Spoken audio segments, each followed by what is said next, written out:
دې مسافر چې دنه مور او پاتشي او کمپنۍ والے چې دنه د چټي نه ورکول یار دې مسافر واقع را سره واوري کنه د مور یو زوی دی او مور او پاتشي او کمپنۍ والے وسره واجبہ کار وکړو ویډیو بر سره مکمل ګوره یار د مسافر سي ژوندۍ کنه تاسو سوچ هم نشئ کولای چې لاړ شي مسافرۍ باندې او لاړ شي د بل کس غلامي کوي خپل کور خلکو د لپاره خو بل کې بیا چې نو مور او پاتشي نو هغه کمپنۍ والے چې دنه د چټي نه ورکړي چې د خپل مور مرګ لاره شي مګر د سیټه بچاست نوجوان کاری د په بهر ملکونو کې وو د یو مسافر په یو کمپنۍ کې چې دنه د کار کولو د کور نه د ترین راشي کنه چې ستا مور ډیره زیاته چې دنه بیمار ده مور هم ویل چې زما زوی چې زما سره راشي کنه او زما سره اخرنۍ ملاقات وکړي ځکه چې ډیره زیاته بیمار او د مور چې دنه دا یو زوی او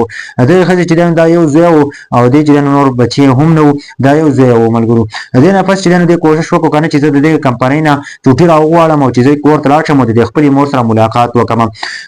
کمپنۍ والے ته ول نو کمپنۍ والے ویل کنه کته د کمپنۍ نه چرته وتښتې نو به تاسو په ریپورت کې ونیسو او تاسو به 10 کاله سزا واورول شي تاسو په ریپورت کې گرفتاری او تاسو جیل ته وړي کله چې دا خبره وکړه نو دا نوجوان چې ډیر زیات جاړي بیا څو وخت پس چې د تا رینګ د کور نه وشي چې تا مور او پات شوی دا او ته کور ته خامہ خراشه د خپل مور مرګ لر چې د خامہ خراشه دغه کمپنۍ والے چې د بیا چټي ور نه کړله او دغه نوجوان چې د ډیر زیات چې د جاړي او انډیوالانه هم پاتې دي اخرنه پیغام چې مور وته چې د مور خپل ځته لګل او چې ما خو ځن کدن د کنه زما ځن کدن سخت ده او چې تر غلې کنه زما چې د سفر بنور هم آسان شوی چې ته زما سره غاړې ملاو کړی وي مګر چې کله خو د پیغام او تواورو د غزوی چې د نور هم ډیر ځات په جړا شو ځکه چې اب وسه او د بل په غلامۍ کې او د بل کس په غلامۍ کې او هغه چې په خپل اختیار کې نو چې هغه چې د ډایرکټ ټیکټ راغستی او هغه غلې د خپل مور مرګله او اخرنه دیدار کړی ځکه چې د مور یو زوی او بیا چې د هغه په مسافرۍ کې او کمپنۍ والا سره دومره زیاته وکړه کنه چې هغه چې دنو خپل مور مرګ له هم رانه وي او دا کس چې دنو دیوالانو سره سره او چې موږ ټول د دې دنیا نه رخصتي ګو او یو ورځ به چې دنو موږ ټول د دې دنیا نه زو او دا دنیا چې دنو فانی ده او ته مخه پکې کنه دغه نوجوان چې دا خبره وکړه کزه چرته وفات شوم کنه نو تاسو ما دلته دپان کوي ځکه کنه چې دا چا لپاره کور ته تلم نو هغه چې د مکمل تور باندې د دنیا نه رخصت شوی ده او چرته زه وفات شوم نو کنه نو ما به تاسو دلته دپان کوي مګر دا د یو مسافر واقع وکنه چې تاسو سوچ هم نشئ کولای چې د مسافرو ژوندۍ څنګه وي کنه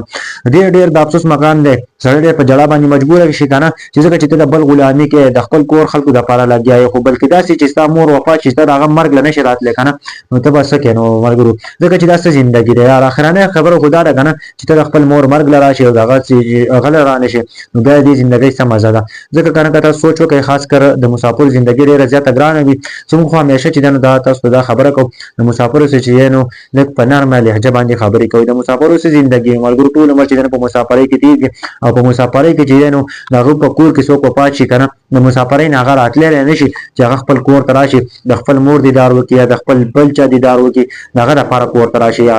ډېر د افسوس مکان دی کنه بس الله پاک دې موږ باندې خپل رحم وکړي خاص کر د پاکستان مسافر هغه ډېر ځای چې په سختو باندې چې ژوند کوي زمونږ پښتانه چې څومره دي هغه چې په دې بهر ملکونو کې چې والته مسافرۍ کوي او ډېر په سختو باندې کوي چې د بل سړي په انډر کې هغه چې سو واړي نو هغه کوي نو ځکه چې مسافر دا واقعي مې واورېدل نو زه ډېر زیات خفه کړم چې د مسافرو سره ژوندۍ ده همیشه چې هغه څه غواړي کمپنۍ والا نو عقب ته منې ضرور دې باره کې څه وایي کومنټ ضرور وکړئ